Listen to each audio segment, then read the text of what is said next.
Terminati i festeggiamenti, la giusta soddisfazione, adesso inizia il percorso ufficiale. Questa mattina l'incontro con il commissario ad acta, dottore Filippo Nasca, e quindi poi la cerimonia di insediamento. Inizia il percorso di Antonio Palumbo, sindaco di Favara. Inizia direttamente con il lavoro, perché già stamattina e ieri abbiamo affrontato diverse problematiche, grazie anche all'intervento del commissario degli uffici siamo già riusciti a scongiurare la chiusura della discarica oggi e quindi si è potuto procedere con la raccolta. Insieme al dirigente alle finanze siamo riusciti a liquidare alcune fatture, quindi per adesso questa crisi è scongiurata. Dobbiamo aggredirla immediatamente, non si può andare avanti di crisi in crisi, ma dobbiamo cominciare a programmare seriamente un'azione amministrativa e già da oggi noi siamo al lavoro, come del resto anche ieri stesso, e nei prossimi giorni non ci fermeremo assolutamente.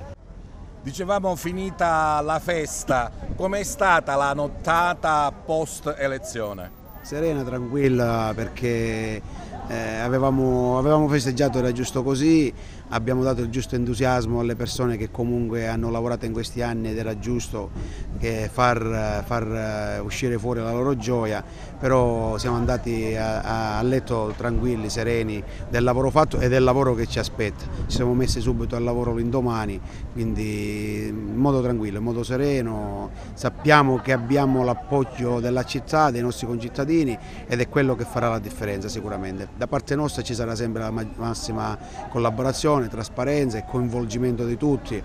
Non rinunceremo al nostro metodo di lavoro, lo porteremo avanti e speriamo che i nostri concittadini capiscano quello che facciamo e ci aiutino in tutta questa fase.